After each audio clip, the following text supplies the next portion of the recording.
مر الزمان تألقا وأضاء للدنيا طريقا مشرقا وهدى من الرحمن يهدينا به للصالحات وللمكارم والتقى هذا كتاب الله أعذب منهل أنعم به. بسم الله الرحمن الرحيم. الحمد لله رب العالمين والصلاة والسلام على سيدنا Muhammad وعلى آله وصحبه أجمعين. أما بعد.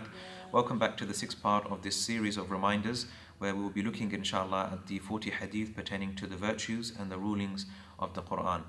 In this reminder, we will look at this hadith of the Prophet sallallahu alaihi wasallam, where it mentions that Umar radiallahu an, he went to a place called Usfan, and he inquired to his companions as who they placed in charge of this area called Usfan. And they replied that they put in place as a leader Ibn Abza, who was a freed slave. And so Umar was surprised, and he said, "You put Ibn Abza, yani who was a freed slave, as the leader of the people in this area?" They said, "Yes, he is someone who's well versed in the Qur'an, and he is well versed about inheritance." And then he said, "If that is the case, then I heard the Prophet sallallahu alaihi wasallam say, Inna Allah yarfa'u bihadha al-kitabi aqwaman wa yada'u bihi akharin."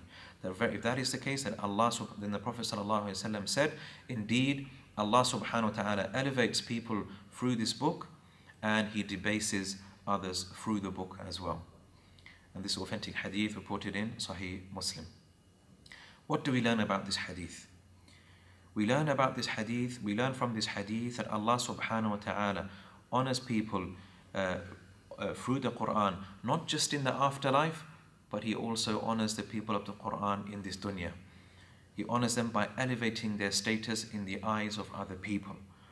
And this is surely an indication of how much Allah subhanahu wa ta'ala loves such people. Because if Allah subhanahu wa ta'ala loves a person, as we know, then we know that the angels call out to the heavens that verily Allah loves so-and-so, so love him. So to be from the people of the Qur'an means that Allah subhanahu wa ta'ala will elevate your status in this life. But at the same time, he debases others through it. And how can Allah debase people through the Qur'an? When people turn away from its teachings, when people ignore its guidance. So this relationship with the Qur'an that we have, it's a pivotal relationship, because if we approach it in the correct manner and we seek guidance from it, Allah will elevate us.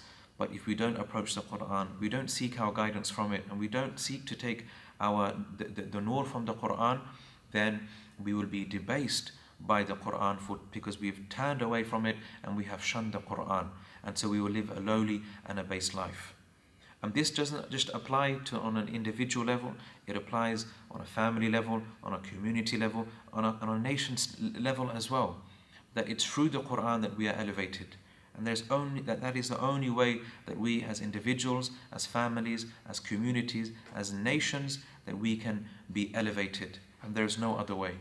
But if we shun the teachings of the Qur'an and acting upon it, then we will be debased, whether it be as individuals, communities, or nations as well. The Qur'an doesn't just elevate us as well, but it also elevates those who are close to us as well. It will elevate the ranks of our own parents if we are from the people of the Qur'an. And we will learn this in the next hadith, inshallah, where the Prophet ﷺ spoke about how the parents of those who memorize the Qur'an, they will be made to wear a special crown of light, a unique crown of light in paradise. So if we reflect upon that hadith, inshallah, we will see, subhanAllah, how much Allah subhanahu wa ta'ala doesn't just honor the people of the Qur'an, but he honors those who are close to the people of the Qur'an, inshallah. So tune in for the next reminder to hear about that beautiful hadith of the Prophet sallallahu alaihi wasallam. May Allah subhanahu wa ta'ala give us the tawfiq to be able to be amongst those who learn the Qur'an, who memorize it, who act upon its teachings and pass its guidance on to others. Barakallahu feekum. Wassalamu alaikum wa rahmatullahi wa barakatuh. الزمان تألقا وأضاء للدنيا طريقا مشرقا وهدى من الرحمن يهدينا به